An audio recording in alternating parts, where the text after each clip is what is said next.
louder. Here we go.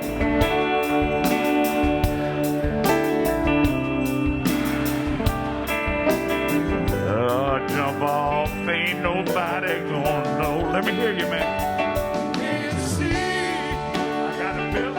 Can't see. Thunder Valley, I want to introduce you to a legend of Southern rock and roll right here tonight on our stage, Mr. Doug Gray, frontman for Marshall Tucker. Thank you so much for being here. Man, thanks a lot. We are so happy to have you here at Thunder Valley. You know, we're not going to give away the age, but 40 plus years of making music. What keeps you going?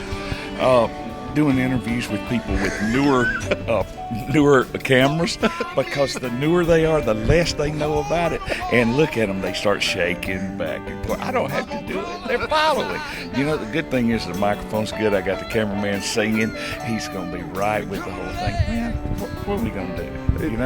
You know, one of the classic Marshall Tucker sounds is the flute.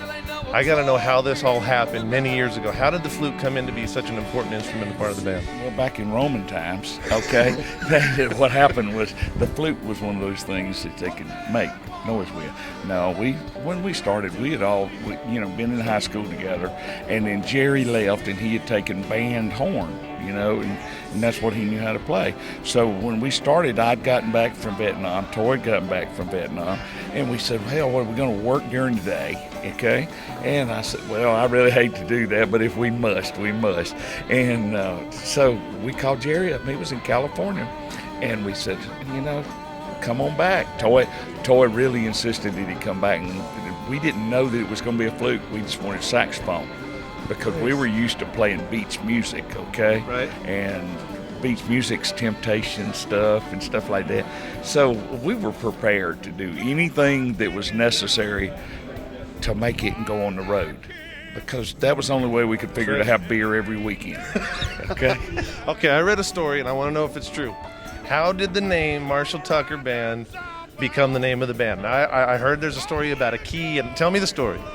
I can't tell you where we kept the key, okay? No, there was, we were sitting down at a warehouse on Spring Street in South Carolina, Spartanburg, South Carolina, where we're from.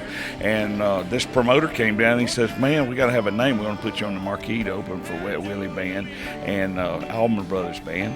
And we said, okay, what are we going to do now? And Toy didn't want it to be called Toy Factory, because we'd already had a band 6 years that was named after him. Right. And it just made it really good sense to change the name. Toy said, I just don't want it to be called Toy Factory anymore. We looked on the keychain, and on the keychain, like a rental car, has a tag, and on the tag said Marshall Tucker. Well, we didn't know what a Marshall Tucker or who Marshall Tucker was.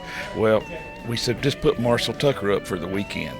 And here we are 40 years later.